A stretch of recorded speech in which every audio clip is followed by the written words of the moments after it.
Dalam tradisi Islam, kisah tentang penyaliban Nabi Isa dipandang sangat berbeda dibandingkan dengan keyakinan umat Kristen maupun Yahudi. Al-Quran menjelaskan bahwa Nabi Isa tidak benar-benar disalib dan tidak wafat di tiang salib sebagaimana yang diyakini oleh sebagian besar umat Kristen. Dalam pandangan Islam, Nabi Isa adalah seorang nabi utusan Allah yang dimuliakan, dan Allah tidak membiarkan musuh-musuhnya berhasil mempermalukan dan membunuhnya. Kisahnya dalam Islam digambarkan sebagai sebuah peristiwa besar yang penuh tipu daya. Orang-orang Yahudi pada masa itu merencanakan makar untuk menangkap dan menyalib Nabi Isa. Mereka berusaha menyingkirkannya karena dakwah Nabi Isa dianggap mengganggu kekuasaan dan kepentingan mereka. Namun, menurut Al-Quran, rencana itu tidak berhasil. Allah menggagalkan tipu daya tersebut dengan cara menjadikan seseorang lain yang menyerupai Nabi Isa, sehingga orang-orang menyangka bahwa Nabi Isa benar-benar telah ditangkap dan disalib. Padahal yang sesungguhnya terjadi adalah Nabi Isa diselamatkan oleh Allah dan diangkat ke langit. Dengan demikian, umat Islam percaya bahwa Nabi Isa masih hidup dan akan diturunkan kembali menjelang akhir zaman untuk menegakkan keadilan dan kebenaran. Sedangkan dalam tradisi Yahudi, kisah penyaliban Nabi Isa memiliki warna yang berbeda.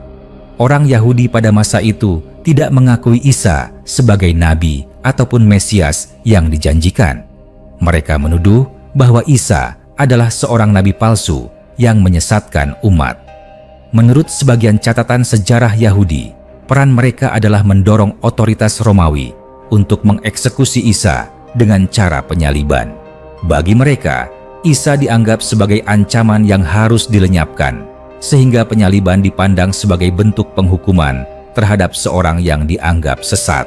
Oleh karena itu, dalam pandangan Yahudi, penyaliban Isa adalah sebuah peristiwa yang menegaskan bahwa ia bukan Mesias yang sejati, melainkan sosok yang gagal dan pantas disingkirkan.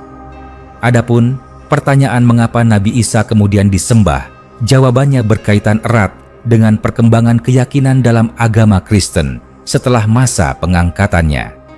Dalam ajaran Kristen, khususnya setelah masa para murid dan pengikutnya, terjadi penafsiran yang berbeda mengenai sosok Isa. Mereka meyakini bahwa Isa bukan sekadar nabi atau utusan, tetapi juga putra Tuhan yang menjelma ke dunia untuk menebus dosa umat manusia melalui pengorbanan di kayu salib. Konsep ini berkembang dari keyakinan bahwa penyaliban Isa adalah sebuah pengorbanan ilahi dan kebangkitannya dari kematian menjadi bukti bahwa ia memiliki kedudukan suci dan kekuatan yang melampaui manusia biasa. Perubahan cara pandang inilah yang menyebabkan sebagian manusia kemudian mengangkat Nabi Isa ke derajat yang lebih tinggi dari seorang nabi yang menyampaikan ajaran tauhid menjadi sosok yang dianggap sebagai Tuhan atau bagian dari ketuhanan. Dalam Islam, keyakinan seperti ini dipandang sebagai penyimpangan dari ajaran asli tauhid yang dibawa oleh para nabi sebelumnya. Islam menegaskan bahwa Nabi Isa adalah manusia pilihan yang mulia, seorang nabi yang membawa ajaran tentang penyembahan hanya kepada Allah yang satu, bukan untuk disembah sebagai Tuhan. Dengan demikian, perbedaan kisah penyaliban Nabi Isa dan pandangan tentang siapa dirinya muncul karena sudut pandang yang berbeda dari masing-masing tradisi agama. Islam menekankan bahwa Isa adalah seorang nabi yang selamat dari makar musuh-musuhnya. Yahudi memandang Isa sebagai nabi palsu yang pantas dihukum mati. Sementara Kristen mengangkat Isa sebagai putra Tuhan yang wafat demi menebus dosa manusia. Semua kisah itu memperlihatkan bagaimana satu sosok yang sama dapat dimaknai dengan cara yang sangat berbeda oleh umat manusia. Setelah memahami perbedaan mendasar antara pandangan Islam, Yahudi, dan Kristen tentang kisah penyaliban Nabi Isa, menarik untuk melihat bagaimana konsekuensi dari perbedaan tersebut membentuk identitas teologi dan praktik keagamaan masing-masing umat. Dalam Islam, penegasan bahwa Nabi Isa tidak disalib, menjadi bagian dari ajaran tauhid yang sangat ketat. Hal ini menegaskan bahwa tidak ada manusia, sekalipun nabi yang paling mulia, yang bisa disembah atau disamakan dengan Allah. Nabi Isa hanyalah seorang utusan yang membawa risalah kebenaran, yaitu mengajak umatnya menyembah Allah yang Esa, sama seperti ajaran yang dibawa oleh Nabi Nuh, Nabi Ibrahim, Nabi Musa, dan Nabi Muhammad. Karena itu, umat Islam menolak segala bentuk pengkultusan terhadap Nabi Isa.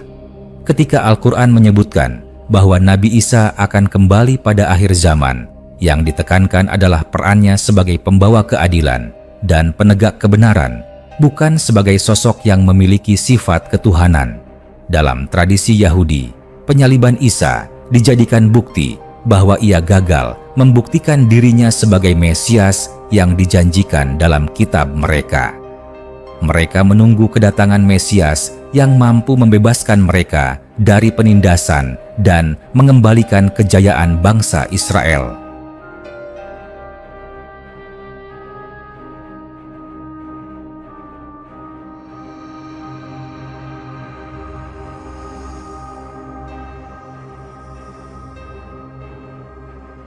Karena Isa tidak memenuhi harapan itu, ia dianggap sebagai tokoh yang salah jalan. Sikap ini kemudian memperkokoh penolakan umat Yahudi terhadap seluruh ajaran Isa dan membuat mereka tetap berpegang pada hukum Taurat yang mereka pahami, tanpa menerima risalah Isa maupun Nabi Muhammad yang datang setelahnya.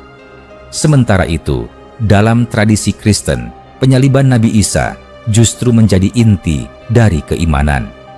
Penyaliban dipandang sebagai pengorbanan yang menyelamatkan manusia dari dosa asal. Dari sinilah lahir doktrin-doktrin besar seperti penebusan dosa, kebangkitan, dan keyakinan akan ketuhanan Isa. Peristiwa penyaliban dianggap bukan kekalahan, melainkan kemenangan rohani, sebab Isa diyakini telah bangkit dari kematian dan kembali ke sisi Tuhan. Pemahaman inilah yang menyebabkan Isa kemudian dipuja dan disembah, bukan hanya sebagai seorang nabi, melainkan sebagai sosok ilahi yang menjadi pusat iman Kristen. Dari ketiga pandangan itu tampak jelas bahwa Nabi Isa menjadi tokoh yang sangat berpengaruh dalam sejarah agama-agama besar dunia. Islam menempatkannya sebagai nabi mulia yang diangkat ke langit dan akan kembali pada akhir zaman. Yahudi menolaknya sebagai Mesias dan menganggap kematiannya sebagai bukti bahwa ia tidak diutus untuk mereka. Kristen menjadikannya pusat ajaran dan menyembahnya sebagai bagian dari ketuhanan. Perbedaan ini menegaskan betapa satu sosok yang sama bisa dipahami dengan cara yang sangat berlainan sesuai dengan lensa keimanan masing-masing. Bagi umat Islam, hal ini menjadi pelajaran untuk tetap teguh dalam tauhid dan tidak mengangkat manusia sebaik apapun ke derajat ketuhanan. Bagi umat Yahudi dan Kristen, perbedaan pandangan ini pula yang menjadi akar identitas mereka dalam sejarah panjang perselisihan agama. Apabila kisah ini dilihat secara menyeluruh, maka Nabi Isa adalah cermin bagaimana sebuah figur religius dapat membentuk sejarah, budaya, bahkan peradaban dunia. Ia menjadi titik temu sekaligus titik perbedaan yang membelah keyakinan manusia, namun tetap menunjukkan kebesaran peran wahyu dalam mengarahkan umat. Dalam perkembangan sejarah, perbedaan pandangan mengenai Nabi Isa tidak berhenti pada kisah penyaliban semata, melainkan meluas ke arah pembentukan identitas keagamaan, sistem kepercayaan, hingga praktik ibadah yang berbeda. Sosok Nabi Isa menjadi titik sentral yang memengaruhi arah perjalanan tiga agama samawi, yakni Islam, Yahudi, dan Kristen. Dalam Islam, kedudukan Nabi Isa sangat terhormat. Ia disebut sebagai kalimat dari Allah dan dikuatkan dengan Roh Suci. Ia lahir secara mukjizat tanpa seorang ayah, sebagai tanda kekuasaan Allah kepada manusia. Ia juga dikaruniai berbagai mukjizat, seperti menyembuhkan orang buta, menyembuhkan penderita kusta, hingga menghidupkan orang mati dengan izin Allah. Namun, meski dianugerahi keistimewaan yang besar, umat Islam menegaskan bahwa Nabi Isa tetaplah manusia dan utusan, bukan Tuhan. Penegasan ini menjadi garis pemisah yang tegas antara ajaran tauhid Islam dengan keyakinan umat Kristen. Dalam pandangan Yahudi, Isa sama sekali tidak memiliki kedudukan yang istimewa.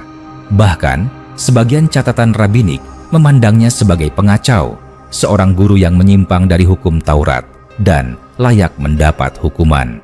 Dengan pandangan seperti itu, Yahudi menolak keras gagasan tentang Isa sebagai Mesias. Mereka tetap menantikan Mesias lain yang diyakini akan datang di masa depan, yang menurut keyakinan mereka akan menegakkan kerajaan Israel dan menghadirkan kedamaian bagi seluruh bangsa Yahudi. Dalam tradisi Kristen, sebaliknya, Nabi Isa dipandang sebagai pusat iman. Keyakinan mereka bahwa Isa wafat di kayu salib untuk menebus dosa umat manusia, bangkit dari kematian, dan naik ke surga menjadi dasar ajaran yang kemudian menumbuhkan doktrin Trinitas, yaitu Tuhan dalam 3 pribadi, Bapa, Putra, dan Roh Kudus. Dari sinilah muncul praktik penyembahan kepada Isa yang diyakini bukan hanya sebagai seorang nabi, melainkan sebagai bagian dari ketuhanan itu sendiri. Konsep inilah yang tidak diterima oleh Islam karena dianggap bertentangan dengan keesaan Allah. Akibat dari perbedaan tersebut, hubungan antaragama seringkali diwarnai ketegangan. Islam melihat dirinya sebagai koreksi terhadap penyimpangan yang terjadi dalam tradisi sebelumnya. Islam memuliakan Isa, tetapi menolak pengangkatannya menjadi Tuhan. Yahudi menolak Isa sepenuhnya, sedangkan Kristen menjadikan Isa sebagai pusat iman. Perbedaan pandangan ini telah berlangsung berabad-abad, membentuk jalan sejarah yang penuh konflik, dialog, dan juga pencarian kebenaran. Jika ditarik lebih jauh, sosok Nabi Isa bukan hanya menjadi perdebatan teologis, tetapi juga simbol harapan. Dalam Islam, kedatangannya kembali pada akhir zaman diyakini akan menjadi tanda kebangkitan kebenaran. Dalam Yahudi, harapan kepada Mesias tetap hidup meski mereka menolak Isa. Dalam Kristen, kebangkitan Isa menjadi lambang kemenangan melawan dosa dan kematian.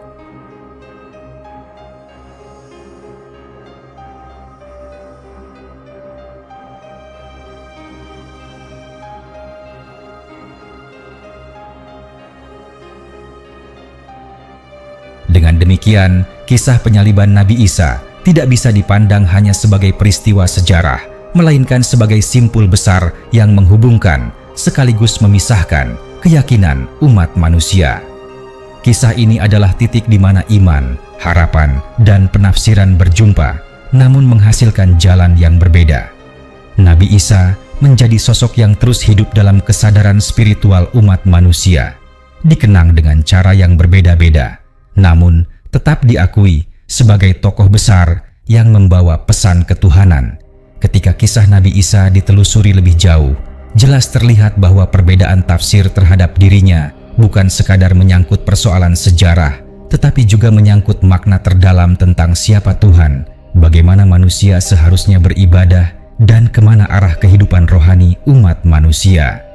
Dalam Islam, Nabi Isa ditempatkan dalam garis panjang kenabian. Ia adalah penerus risalah para nabi sebelumnya yang membawa ajaran tauhid murni. Dakwah Nabi Isa adalah mengembalikan umat Bani Israel kepada ketaatan sejati kepada Allah. Namun, seiring perjalanan waktu, sebagian umatnya menolak, sebagian yang lain menerima, dan dari perpecahan itu muncul jalan berbeda yang akhirnya membentuk tradisi Kristen. Bagi umat Islam, ajaran Nabi Isa pada dasarnya sama dengan ajaran Nabi Muhammad, yakni hanya menyembah Allah yang satu dan tidak mempersekutukannya dengan apapun. Karena itu, penyembahan kepada Isa dianggap sebagai pengalihan dari pesan inti risalah yang sebenarnya. Dalam Yahudi, kisah Isa tetap diletakkan di luar garis utama tradisi mereka. Ia tidak diakui sebagai nabi, bahkan tidak diterima sebagai guru yang sah. Penyalibannya dipandang sebagai bukti kegagalannya, dan dengan itu mereka semakin menegaskan identitas hukum Taurat yang mereka jalankan, Sikap ini memperlihatkan bagaimana pandangan negatif terhadap Isa membentuk keteguhan mereka dalam menolak agama-agama yang lahir setelahnya. Dalam Kristen, sebaliknya, Isa tidak hanya ditafsirkan sebagai utusan, melainkan sebagai inti dari keselamatan. Penyaliban, kebangkitan, dan kenaikan Isa ke surga dijadikan bukti bahwa ia memiliki peran ilahi.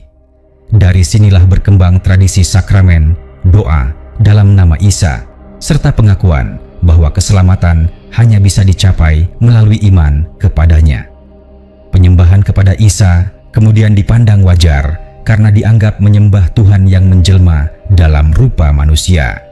Tiga jalan ini akhirnya membentuk tiga wajah agama besar dunia. Islam menekankan tauhid yang murni, Yahudi tetap menantikan Mesias yang belum datang, dan Kristen menjadikan Isa sebagai juru selamat dunia. Perbedaan ini tidak hanya menyangkut persoalan iman, tetapi juga memengaruhi arah sejarah politik, budaya, dan peradaban. Perang, dialog, bahkan persaudaraan lintas iman yang muncul sepanjang sejarah banyak berakar dari perbedaan pandangan terhadap Nabi Isa. Namun, jika direnungkan lebih dalam, ada satu hal yang menjadi benang merah dari semuanya, yaitu keyakinan bahwa Nabi Isa adalah sosok luar biasa yang tidak bisa diabaikan. Islam memuliakannya sebagai nabi yang akan kembali pada akhir zaman. Yahudi menjadikannya sebagai penanda kegagalan mesianis. Kristen mengangkatnya sebagai pusat penyembahan. Semua menunjukkan bahwa keberadaannya telah meninggalkan jejak yang mendalam dalam hati umat manusia sepanjang zaman. Dengan demikian, kisah penyaliban Nabi Isa bukan hanya peristiwa masa lalu. Ia adalah simbol perbedaan sekaligus jembatan yang mempertemukan agama-agama besar. Ia adalah misteri yang terus hidup, diperdebatkan, dipelajari, dan dijadikan bahan renungan tentang makna hidup, iman, dan Tuhan. Sosok Isa menjadi cermin bagi manusia untuk memahami bahwa iman bukan hanya persoalan sejarah, tetapi juga pilihan hati yang menentukan arah kehidupan rohani. Ketika kita melanjutkan pembahasan mengenai Nabi Isa, semakin terlihat bahwa beliau adalah figur yang melampaui batas agama, budaya, bahkan zaman. Tidak ada satu sosok lain dalam sejarah yang menjadi pusat perhatian sekaligus perdebatan sebesar dirinya. Dari satu kisah tentang hidup, dakwah, dan penyaliban, lahirlah tiga pandangan berbeda yang membentuk wajah dunia hingga kini. Dalam Islam, penekanan selalu diarahkan kepada tauhid. Kisah Nabi Isa dijadikan pelajaran bahwa mukjizat dan keistimewaan bukanlah tanda ketuhanan, melainkan bukti kekuasaan Allah yang diberikan kepada utusan pilihannya. Bahwa seorang bayi bisa berbicara sejak dalam buayan, bahwa seorang nabi bisa menghidupkan orang mati, semuanya tidak berarti ia adalah Tuhan. Justru sebaliknya, semua itu memperlihatkan bahwa hanya Allah yang Maha Kuasa, sedangkan Nabi Isa hanyalah perantara untuk menunjukkan kebesaran Sang Pencipta. Dengan pandangan ini, Islam menempatkan Nabi Isa sebagai manusia suci, tetapi tetap manusia. Dalam tradisi Yahudi, penolakan terhadap Isa membuat mereka melihat sejarah dari sudut pandang yang berbeda. Isa dianggap telah menyalahi aturan Taurat, sehingga pantas ditolak.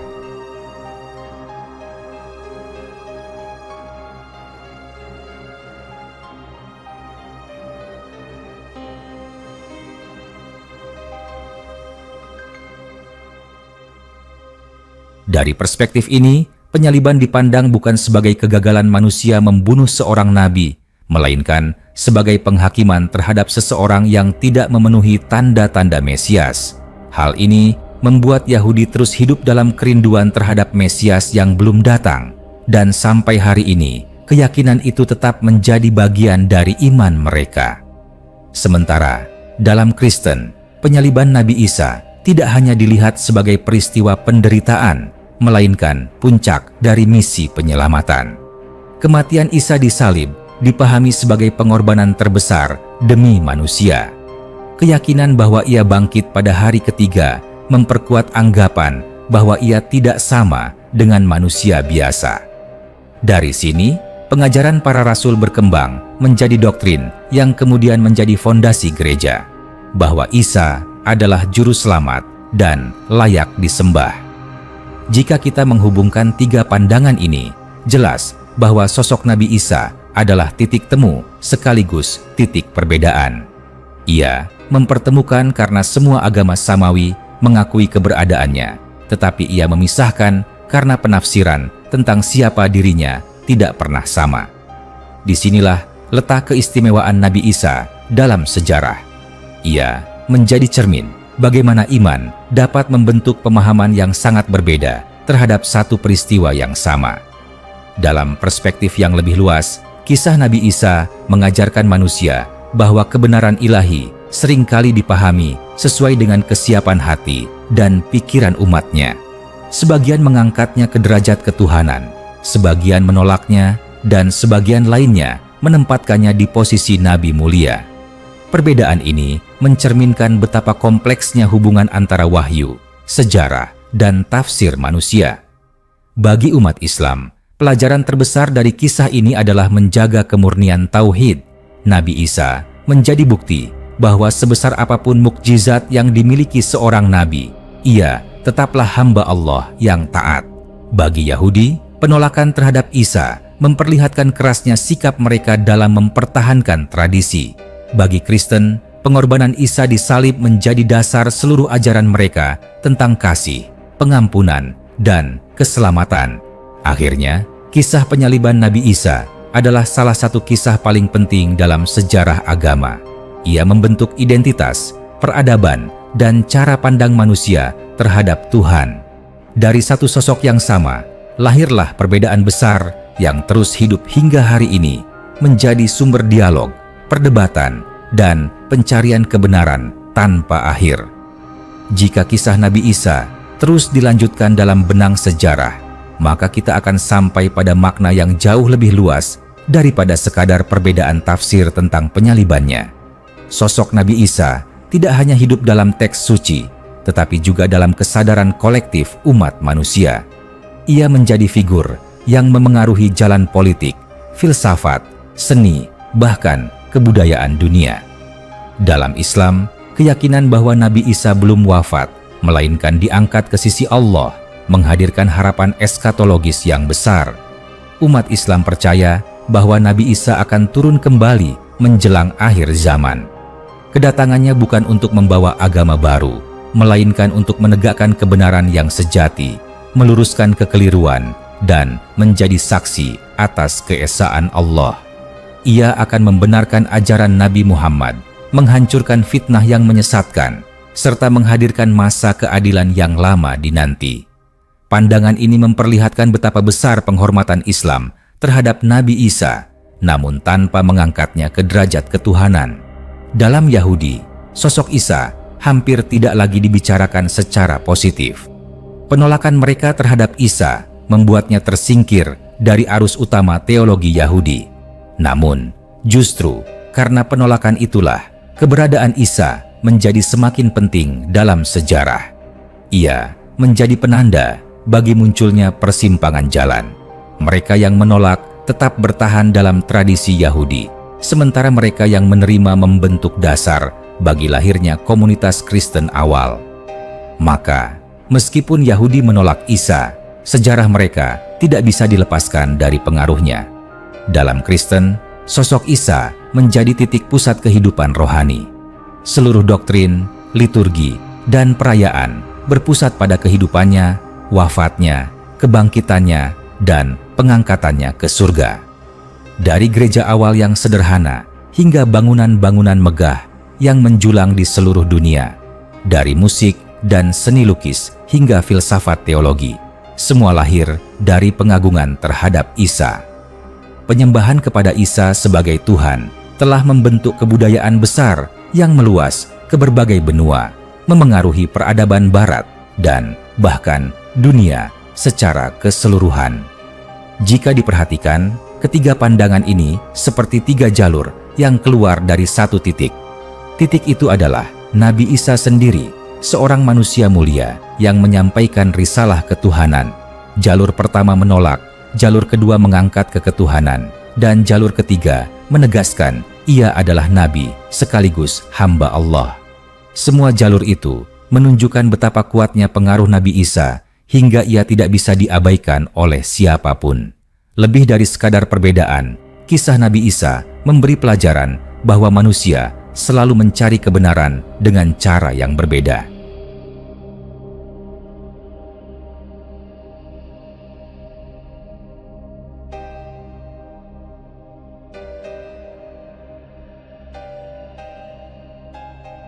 Ada yang mencari melalui hukum yang ketat, ada yang mencari melalui pengorbanan dan kasih, ada pula yang mencari melalui tauhid yang murni. Perbedaan itu memang melahirkan perselisihan, tetapi juga menghadirkan ruang untuk saling mengenal dan berdialog. Maka, kisah penyaliban Nabi Isa tidak pernah berakhir. Ia terus hidup, tidak hanya dalam kitab suci, tetapi juga dalam hati umat manusia. Ia menjadi lambang penderitaan sekaligus harapan. Ia menjadi simbol perpecahan sekaligus titik temu. Ia adalah saksi bahwa kebenaran ilahi selalu hadir meskipun ditafsirkan dengan cara yang berbeda oleh umat yang menerimanya.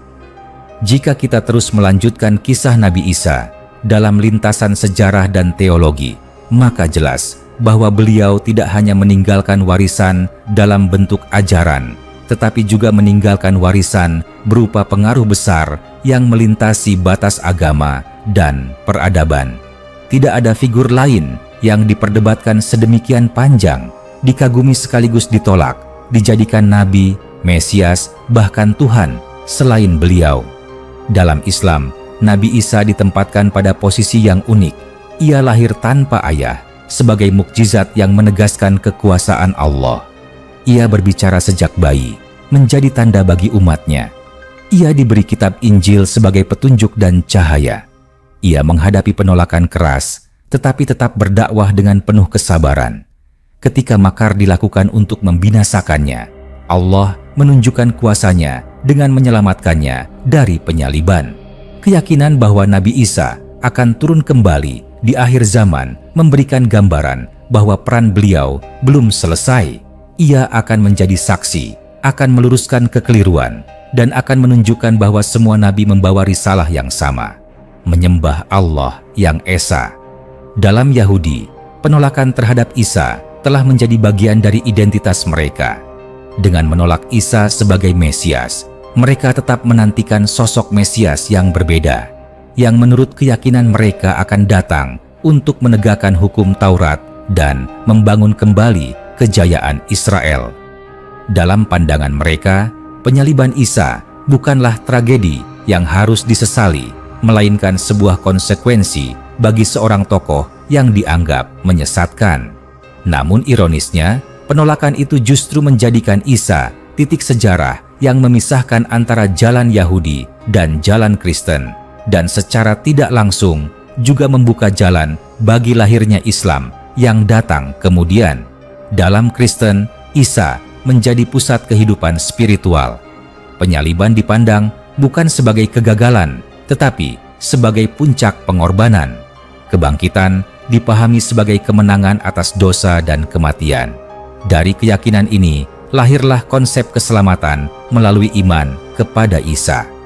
Penyembahan terhadap Isa kemudian dianggap sebagai jalan untuk menyembah Tuhan sendiri, karena mereka memandang Isa sebagai Tuhan yang menjelma dalam rupa manusia. Pandangan inilah yang membuat Kristen berbeda secara mendasar dari Islam, meskipun keduanya sama-sama menaruh hormat kepada Isa. Jika kita tarik garis besarnya, Nabi Isa adalah figur yang menyatukan sekaligus memisahkan. Ia menyatukan karena semua agama samawi tidak bisa mengabaikannya. Namun, ia juga memisahkan karena cara memahami dirinya melahirkan perbedaan mendasar yang tidak pernah selesai hingga kini. Lebih dari itu, kisah Nabi Isa mengajarkan manusia tentang keragaman jalan menuju kebenaran. Ada yang melihatnya sebagai nabi, ada yang melihatnya sebagai Mesias yang gagal, ada pula yang melihatnya sebagai Tuhan. Semua perbedaan itu lahir dari cara manusia menafsirkan wahyu, pengalaman sejarah, dan harapan mereka akan masa depan. Namun, di balik semua perbedaan tersebut, Nabi Isa tetaplah sosok yang penuh cahaya.